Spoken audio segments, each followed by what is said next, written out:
In tonight's Consumer Alert, the United States has stopped all avocado imports from Mexico until further notice, following a threat to an American plant safety inspector. The disruption is raising concern that there could be a spike in prices and a shortage of the green food on store shelves. Elise Preston reports. There seems to be plenty of avocados in supermarkets right now, but that could soon change. The U.S. has stopped all imports of Mexican avocados until further notice after an American inspector in Mexico received a threatening message. If we don't solve this in the next two, 3 weeks, it's going to impact us for a couple of years to come. The threat to the inspector comes amid escalating drug cartel violence in Michoacan, where nearly 90% of the avocados the U.S. imports are grown. Avocado prices are already much higher than they were compared to a year ago, according to the U.S. Department of Agriculture. The disruption is raising concern that spike could grow even bigger in the weeks ahead. I would say an avocado could go up to $5 to $6 a unit.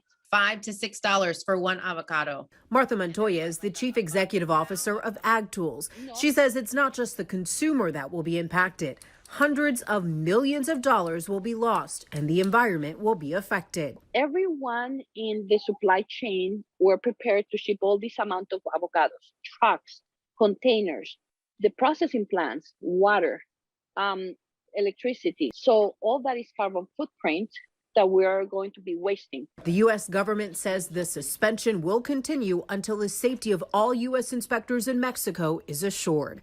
Elise Preston, CBS News, New York. And the president of Mexico has said the ban is part of a conspiracy against his country.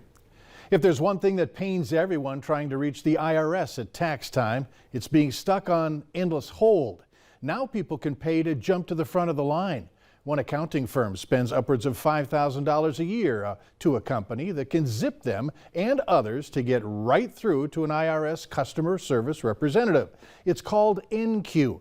Congress plans to discuss the service on Thursday when the Senate Finance Committee holds a hearing on customer service problems at the IRS, where call volumes have reached record levels. The good news is that taxpayers are starting to see an extra check in their bank account. In the first 2 weeks of the tax filing season, the IRS says it's issued more than $9.5 billion. The average tax refund is $2,200. The IRS is urging people to file early and electronically. It is still dealing with a backlog of returns from last year because of the pandemic. Excuse me. This may not surprise you. According to a survey from Reviews.com, 71% of people check their phone within 10 minutes of waking up. The majority of people can't leave their device at home without feeling uneasy. 45% of Americans call it their most valuable possession. More than half said it would be their top belonging to save in a house fire.